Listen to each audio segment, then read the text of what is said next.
The heart monitor screamed flat. Code blue. The ICU of Riverside Memorial Hospital drowned in panic. Machines howled, gloves snapped, and a team of elite doctors surrounded the still body of Lily Morgan, the 12-year-old daughter of a billionaire CEO. Her tiny chest refused to rise. Nurses rushed, voices trembled, and the air felt thick enough to choke. "Charging to 300, someone shouted. The defibrillator hissed. A body jerked. Then nothing. But before despair could settle, a voice cut through the chaos. "Stop that heartbeat. It's fake." The room froze. Every head turned toward the voice. A small boy standing near a janitor's bucket, wearing an oversized blue uniform and trembling from the knees up. He couldn't have been more than 12. His name tag, crooked and faded, read Noah Carter. For a heartbeat, silence ruled the ICU. Then the lead physician, Dr. Stephen Harlow, spun around, fury painted across his face. "Who said that?" Noah swallowed but didn't back down. "The monitor. It's looping." "It's not real." Laughter rippled through the room. "Looping?" A nurse scoffed. "Kid, this isn't a video game," Harlow sneered. "You think you know more than the people saving her life?" Noah's voice stayed steady. "I think someone doesn't want her saved."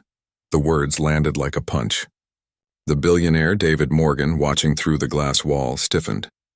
Even through the reflection, Noah could see fear flicker across his eyes. "Get him out of here," Harlow barked. The janitor burst in.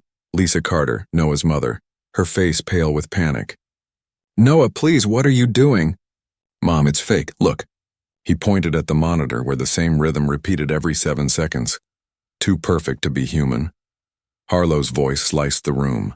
"Remove them now." 2 orderlies stepped forward. Lisa begged, "Please, doctor, he's just a boy." But Noah didn't move. "You're watching a program, not a pulse." The mockery stopped for a fraction of a second. Then anger took over again. "Out!" As the Carters were dragged from the ICU, Noah's voice echoed down the sterile hall. "One day you'll wish you listened." That night, the laughter from the ICU had long died out. The corridors were silent except for the hum of air vents and the squeak of cleaning wheels. Lisa scrubbed a floor that didn't need scrubbing, her hands shaking. "Noah," she whispered, "you can't talk to doctors like that. We need this job." Noah sat quietly beside the supply cart, his cracked tablet glowing in the dark. The lines of code on its screen reflected in his determined eyes. "They were wrong," he murmured. The heartbeat was a recording. Lisa sighed. "Sweetheart, you're 12. They're doctors. They know what they're doing." Noah looked up slowly. "Did they know what they were doing when Dad died?" Her breath caught. It had been 2 years since Ethan Carter, Noah's father, died in a supposed hospital equipment malfunction. He was an engineer at a biomedical lab, the same lab that designed the monitoring systems now used across Riverside Hospital. The company blamed human error, but Noah remembered the last thing his dad said before leaving that night. "If anything happens to me, check the data logs. Truth doesn't hide. It's deleted." Noah never forgot. From that day, he spent every afternoon at the local library, devouring books about electronics, coding, and medical software. He learned how to rebuild broken machines the hospital threw away. His mother thought it was just his way of coping. But Noah had a purpose: unfinished business.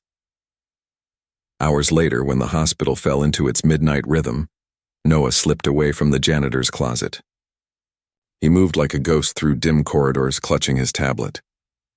He'd been watching Dr. Harlow for weeks, memorizing the code he entered into the data lab. 7 digits, the last one always typed with hesitation. He reached the secured door and whispered the sequence. The light blinked green. Inside, the servers hummed like a sleeping monster. Rows of blinking lights reflected across Noah's face. He connected his tablet and began digging into the ICU system logs. Files scrolled. Then one name made his stomach twist. Pulsim Lem 01. He opened it and froze. The file replayed a pre-recorded heartbeat signal, identical to Lily Morgan's pattern. Someone had programmed the system to fake her death. His pulse thundered. Why would anyone fake a child's death? Before he could think further, a message flashed on his screen. Unauthorized access detected. The lights flicked on. Footsteps. Noah yanked out the tablet and hid behind a storage cart as 2 security guards walked by. His breath trembled. When the corridor cleared, he bolted. But as he turned the corner, he collided with someone. Nurse Clara Reyes caught him by the shoulders. "Noah? Please," he gasped. "Don't tell them." "It's fake. The signal, it's not real." Clara saw the fear in his eyes and the truth behind it. She didn't shout.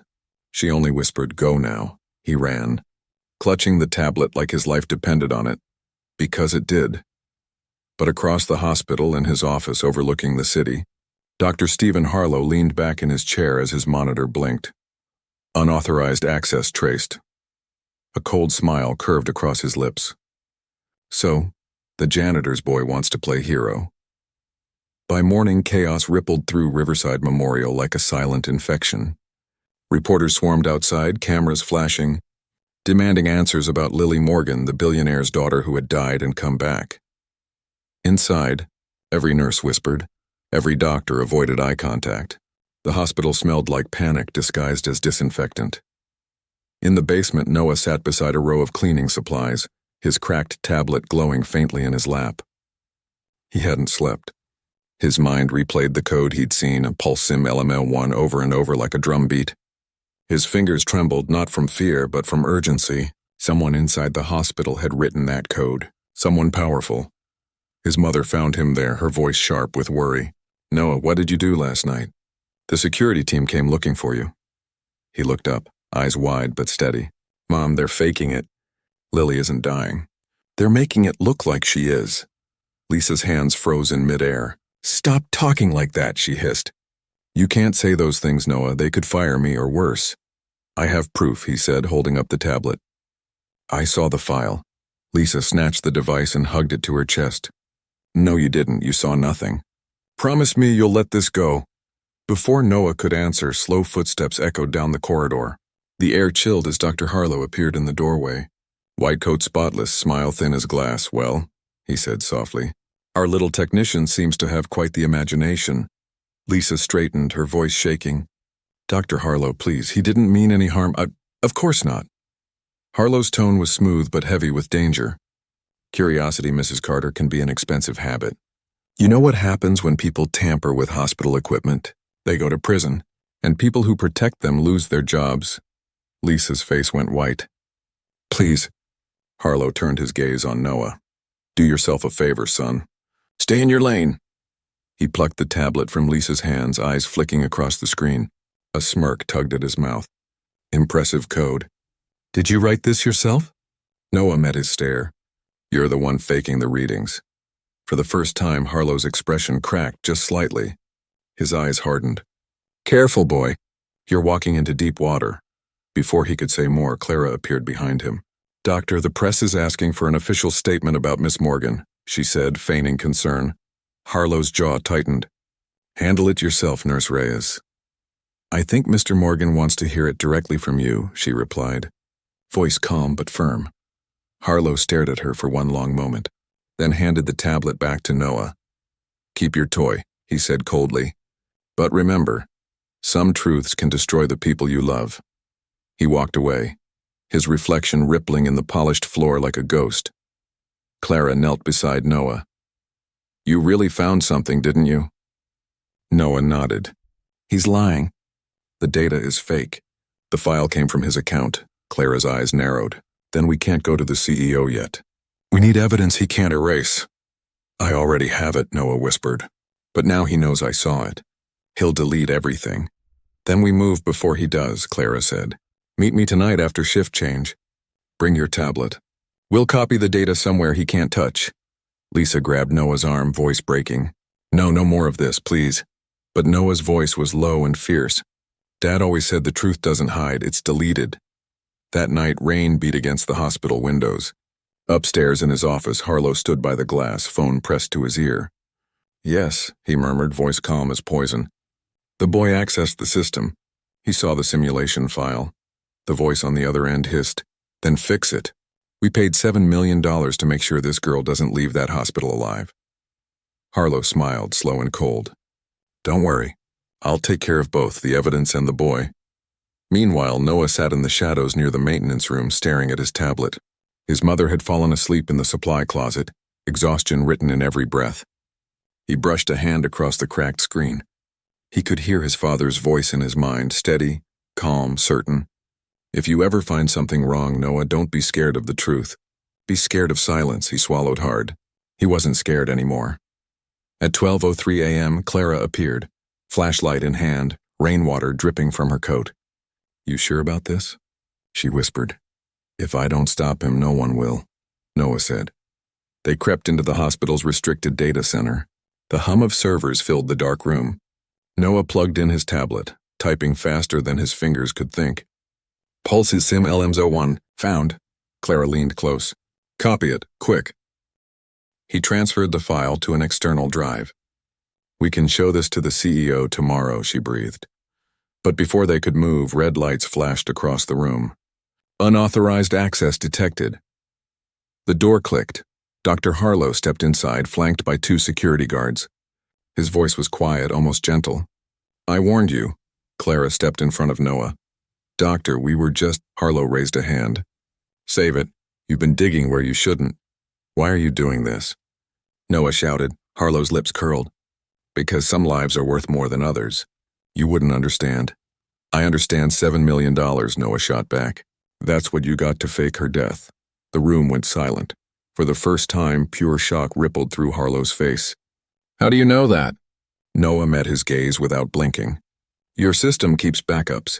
You deleted the wrong log. Harlow lunged forward, but Clara shoved him back. The guards looked uncertain now, eyes darting between the screens and the doctor. What's going on here? One asked. Attempted data theft. Harlow snapped. Arrest them both. Noah's hand slipped into his pocket. He pressed a hidden button on his tablet. Every monitor in the room flickered to life, displaying the fake heart signal looping endlessly. The guards stared. That's the same reading from the ICU, one muttered. Harlow's voice cracked. Turn it off now. But the guards didn't move. They'd seen the truth. Noah's voice was calm. You can't delete the truth, Doctor. It's already everywhere. From somewhere above, footsteps thundered down the hall. Clara looked at him, whispering, What did you do? Noah's lips barely moved. I uploaded it to every terminal in the building. In that moment, the hospital's quiet order shattered. Upstairs, in the CEO's private suite, monitors blinked to life, each one replaying the same fake heartbeat, the same code, and the same login. As HarlowRiversideHealth.org, David Morgan's eyes went wide. He didn't speak. He simply turned to his security chief. Find him. Downstairs, Noah's tablet battery finally died. The room plunged into darkness. Clara exhaled shakily. You just started a war. Noah's reply came softly. No, I just told the truth. By sunrise, Riverside Memorial looked less like a hospital and more like a war zone. Reporters crowded every entrance, demanding to know why the billionaire's daughter had been declared dead twice. The once proud hospital logo gleamed above chaos. Inside, nurses whispered rumors in the hallways. Something about a hacked system, a doctored signal, a genius janitor's son. No one knew what was true anymore. In his office, Dr. Stephen Harlow slammed his fist on the desk. The video feed still looped on every screen, the false heart rhythm, his username burned into the corner like a scar. That stupid boy ruined everything, he hissed. Dr. Evelyn Cross, his senior colleague, stood stiffly by the window, arms crossed. We can still control the story, she said. The board's already panicking. If we move first, they'll believe whatever we tell them. Harlow turned sharply. And what do we tell them, Evelyn? That a 12-year-old janitor's kid hacked our entire hospital. She met his glare with an icy calm. Exactly that. He froze. We turn him into the villain, she continued. A prodigy gone wrong. Say he infected the system, endangered patients, corrupted the data. The nurse helped him. It's clean, believable, and it makes you look like the man who caught them. For a long moment, Harlow just stared. Then slowly a cruel smile spread across his face. Brilliant. Within hours, an official memo went out across the hospital. Staff under investigation for data breach and patient endangerment, Nurse Clara Reyes and minor Noah Carter. By noon, the whispers had turned to judgment. They say he almost killed the Morgan girl. I heard the nurse helped him steal patient data. Imagine, a janitor's kid hacking $1 billion system. He's dangerous.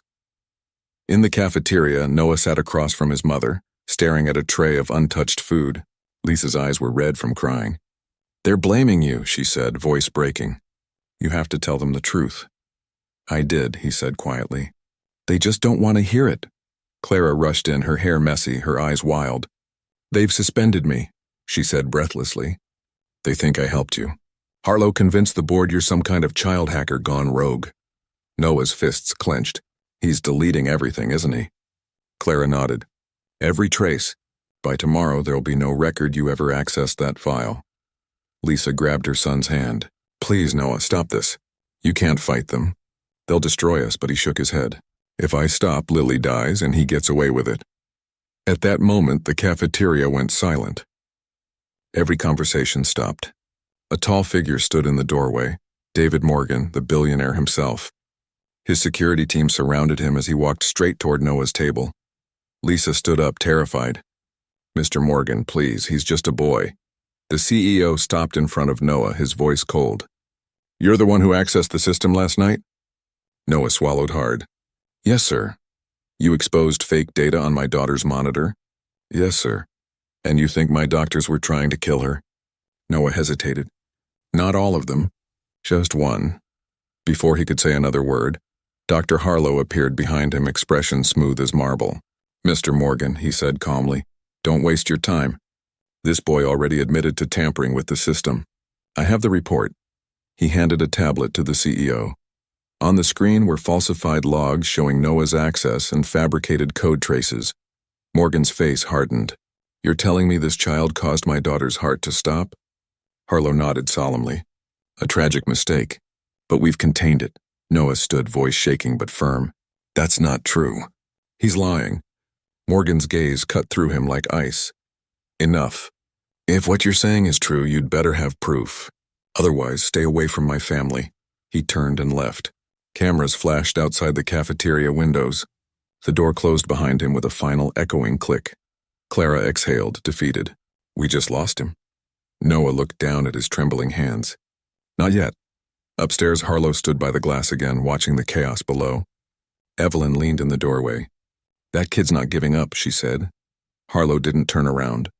Then we'll make sure he never gets another chance. He picked up his phone. Get the car ready. Tonight we end this. That evening, rain turned the city into a maze of reflections. The hospital glowed like a fortress against the storm. Inside, the press waited for an official statement. The PR team rehearsed their lines. System glitch, unauthorized access, no foul play. Down in the storage room, Noah, Clara, and Lisa huddled together. The small space smelled of bleach and fear. They're going to bury everything, Clara whispered. By morning, every file will be gone, every log erased. Noah looked up from his tablet, voice steady. Not all of it. From his pocket, he pulled out a small flash drive taped behind his tablet case. Clara's eyes widened. You copied it? Before he deleted the logs, Noah said. And there's something else. A recording of his phone call, Lisa gasped. You recorded him? He nodded. He said we paid $7 million to make sure she doesn't leave that hospital alive. Clara's hand flew to her mouth. That's enough to destroy him. No, Noah said softly. Not if no one hears it. We need everyone to see it. At once. Upstairs in the boardroom, Dr. Harlow shook hands with David Morgan and the hospital's directors. We've identified the breach, he said confidently. Unauthorized access by the janitor's son. The system's been restored. Your daughter's stable. Morgan nodded, eyes tired. You'll make sure this never happens again? Of course, Harlow replied. My team is already tightening security. He didn't notice the tiny red light blinking on the projector screen. The system link Noah had silently reconnected. Downstairs, in the maintenance terminal, Noah's fingers flew over the keyboard. This will override every video feed, he said. Every monitor, every screen in the building, even the boardroom. Lisa's hand shook. Noah, this could get you arrested. He looked at her, eyes filled with quiet fire. If I don't do it, people like him keep winning. He pressed enter. All across Riverside Memorial, every monitor flickered. ICU screens, hallway displays, the digital billboard outside, all switched to the same feed. The boardroom lights dimmed as the projector changed mid-sentence. Dr. Harlow frowned. What the? Lines of code filled the screen. Polysim Lem 1. Then came his own voice echoing through the speakers. Yes, the boy accessed the system. He saw the simulation file. Then fix it. We paid $7 million to make sure she doesn't leave alive. Gasps filled the room. David Morgan stood frozen, staring at the screen as the truth played out in front of him. Harlow's face went pale. That's fake. He edited the audio. Then Noah's small voice came through the feed. You deleted the wrong log file. Silence. Every head turned to Harlow. Morgan's expression changed from shock to fury. You told me my daughter was dying because of that boy, he said quietly. You lied to me. Harlow stumbled backward. Mr. Morgan, I can explain. Explain it to the police. Security burst through the doors. Cameras flashed. Evelyn tried to slip away, but Clara stepped in front of her. It's over, she said. The whole world just saw you. Harlow bolted for the elevator, shouting, You can't arrest me for business. Morgan's voice followed him like thunder. Trying to kill my daughter isn't business, it's murder. As Harlow was dragged away in cuffs, the crowd parted. Noah and Lisa stepped out from the stairwell, faces lit by the flashing lights. Morgan froze when he saw them. Slowly he walked forward, then did something no one expected. He knelt down. I called you a liar, he said quietly. But you saved my daughter's life. Noah's eyes glistened. You just didn't look close enough. Morgan smiled faintly, humbled. From now on, I will. 6 months passed, but the echoes of that night still lived inside the walls of Riverside Memorial. The story had spread far beyond the hospital, past the city, even across oceans. Newspapers called it the Heartbeat Hoax. Every major outlet ran the headline of the century. 12-year-old janitor's son exposes. $7 million medical conspiracy. Noah Carter's name became a symbol of courage, of truth, of defiance. Yet for him, fame meant nothing.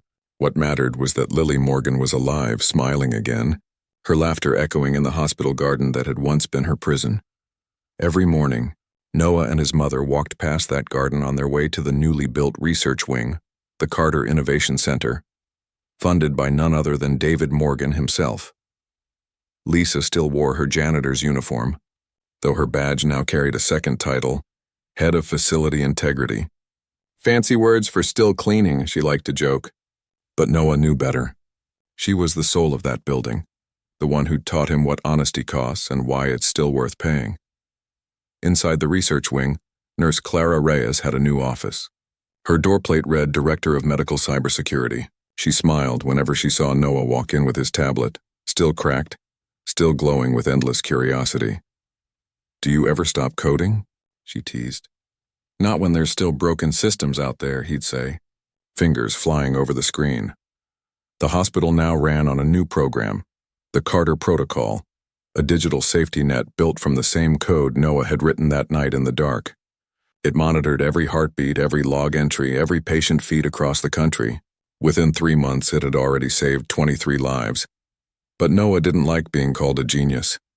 He said it too easily erased the truth, that none of it should have been possible for a janitor's son. When reporters asked him how he'd done it, he simply said, by noticing what everyone else ignored. Despite the praise, there were still scars. Dr. Evelyn Cross faced trial for conspiracy and obstruction. Her arrogance had crumbled in the courtroom as recordings and emails surfaced, proof she'd known about the fake signal all along.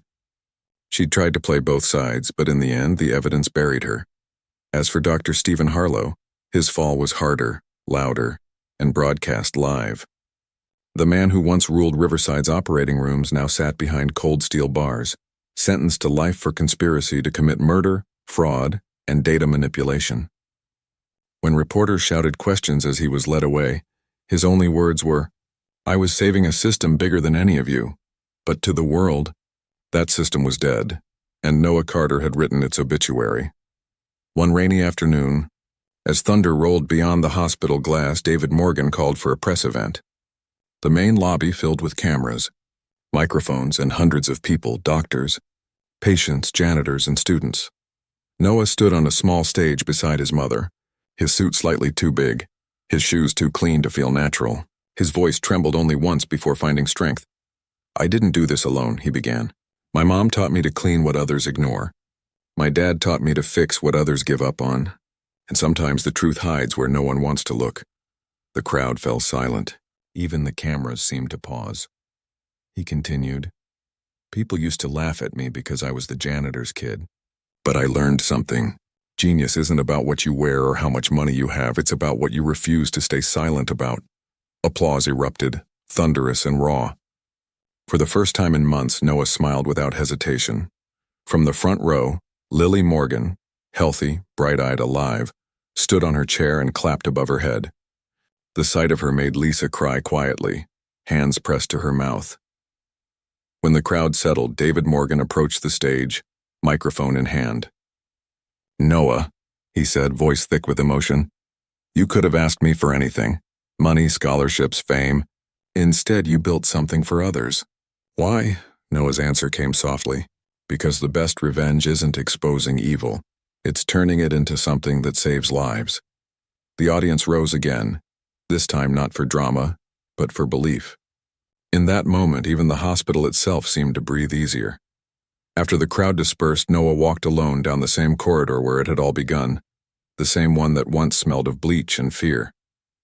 He stopped beside the old data room door, now sealed and labeled System Archive.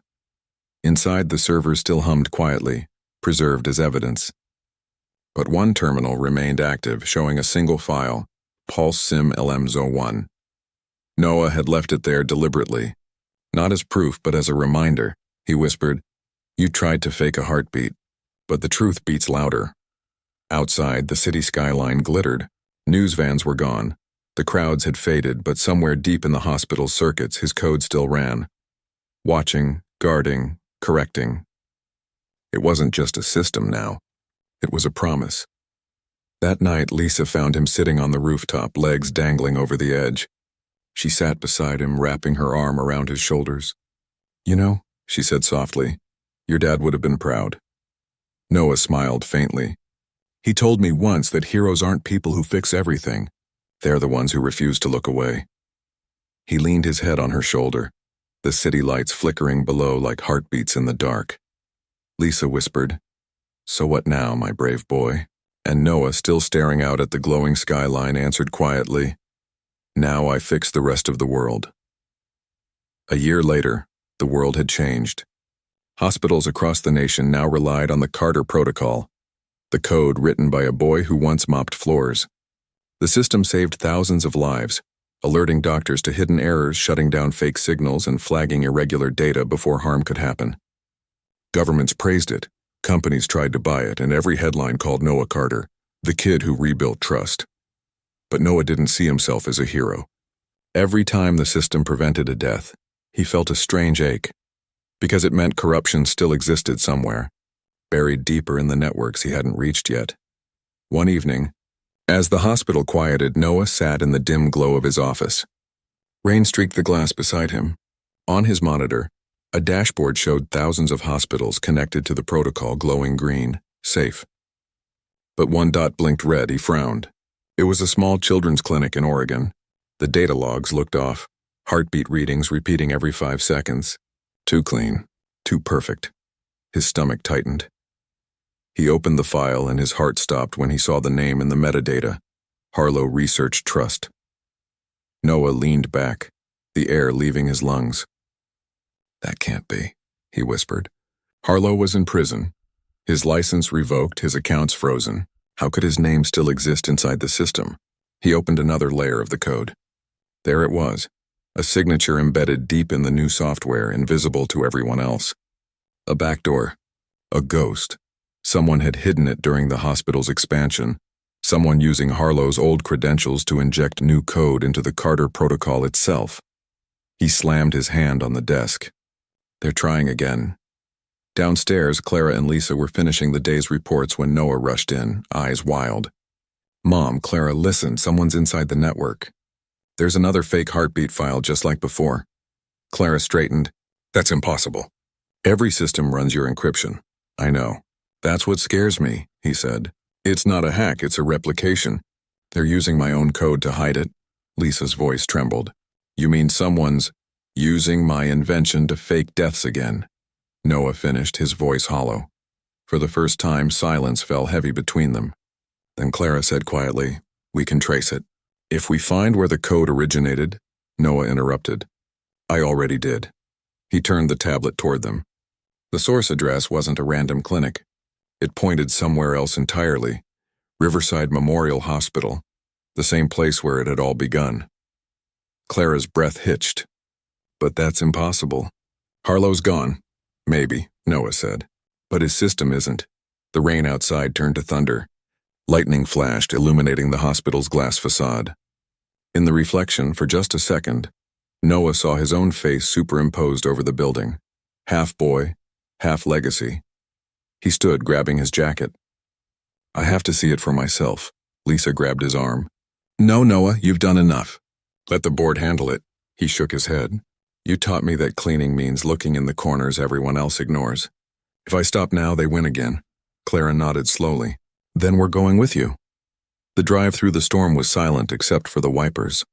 Riverside Memorial loomed ahead, its white walls glowing in the flashes of lightning. It looked unchanged, but the air felt different, colder, older, like the building remembered. Inside, they found the main server room dark except for one monitor, flickering like a heartbeat. Noah approached it cautiously.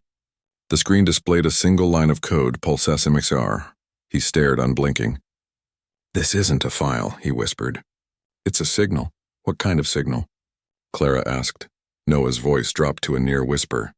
It's broadcasting from inside the old system, from an offline drive. Lightning flashed again, and in that split second, the monitor came alive. Lines of code scrolled faster than Noah could read. A message formed across the screen. Hello, Noah. You left something running, Clara gasped. Lisa stepped back, clutching her chest. What is that? Noah's fingers flew over the keyboard. It's mimicking speech through code. Someone automated this years ago. Another line appeared.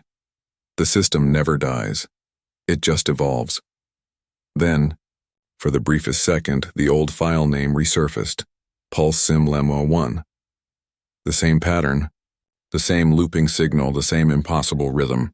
The speakers crackled, and a faint sound filled the room. A steady, artificial heartbeat, Noah whispered. It's still running. The simulation. Clara swallowed hard. Noah, if that's still alive, what does it mean? He stared at the screen as the words faded, replaced by a single sentence. See you soon. The monitor went black. The hum of the servers stopped. For a moment, the entire hospital seemed to hold its breath. Lisa's voice was barely a whisper. Noah, what did you just wake up? Rain pounded against the glass. Noah stepped closer to the screen, his reflection shimmering on the dark surface. His pulse matched the echoing beat, still faintly resonating from somewhere deep in the network. Finally, he spoke, voice calm and certain. Whatever it is, I'm not running from it. Clara looked at him. Even if it's bigger than before? He nodded slowly. Especially then.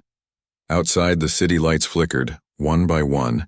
Buildings across the skyline dimmed, then glowed again, all synced to a single pulse.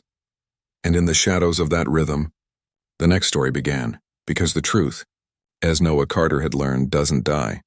It just waits for someone brave enough to find it again.